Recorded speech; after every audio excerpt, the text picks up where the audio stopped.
Hi guys, welcome to the Millennial Movie Fan Channel. My name's Tyler.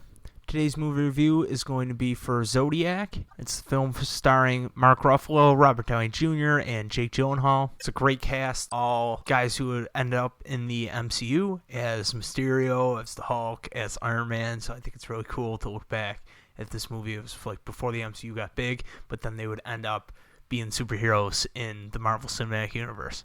Robert Downey Jr. even has some like quippy moments, like Iron Man-ish moments in this movie. I love the way Jake Gyllenhaal played his character. He was kind of nerdy, but super smart and obsessed with trying to figure out the cipher of the Zodiac killer and track down his identity. He was all consumed by it. This movie spans the many-year time period where the Zodiac killer was active, and he was sending letters to newspapers with little coded messages to have them published to get his message out. Mark Ruffalo's character is an officer on the case. Jake Gyllenhaal is somebody that works at the newspaper with Robert Downey Jr., and he just happens to be really smart, who can help with the coded messages, and is also super passionate and ends up wanting to discover who the Zodiac killer is so bad that he invests all his time and all these years of his life into looking for it, probably more than anybody else.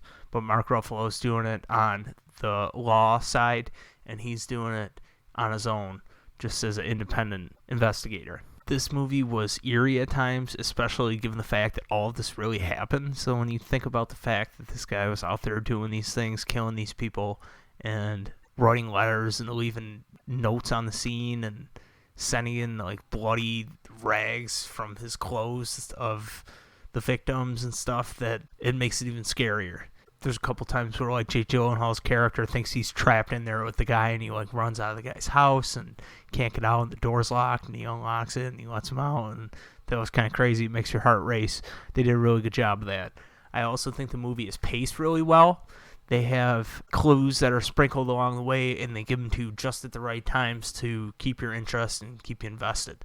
Unfortunately for this movie, because it's based on the real-life events, and we've never found the Zodiac killer, nobody knows who he is, he was never identified or apprehended, the movie doesn't really end with a solid conclusion of who the killer is. You don't really get that closure. They do hint at who it is, so they try to give you a satisfying ending, good result, but it ends up not being as satisfying as it could be if it was a movie based on some fictitious murderer where they catch the guy or he gets away and slips into the crowd like Hannibal Lecter. They don't do that. They stick to the story of, well, the killings kind of stopped, but they arrested the guy on something else, so we assume it was him because during that period he was in jail, nobody was killed, no letters were sent.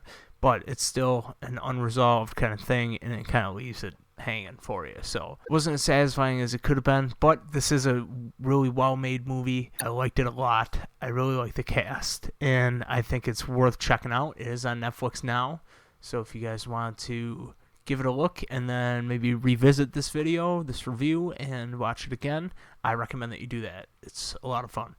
That's my review for Zodiac, guys. I'm going to see if I can watch Tenet this weekend. It doesn't look like I can. I'm probably going to end up doing a video for you guys because I don't think I'm going to buy Mulan on Disney Plus for $30 when it's just me that would watch it. I will do some kind of video for you if that's the case. If I can't do either one of those, I will put something out. Probably another retro review, which is okay. I got a lot in the tank that we can do, a lot that I've seen lately, so I'm excited for that. If it doesn't work out, I hope I get to see Tenet soon.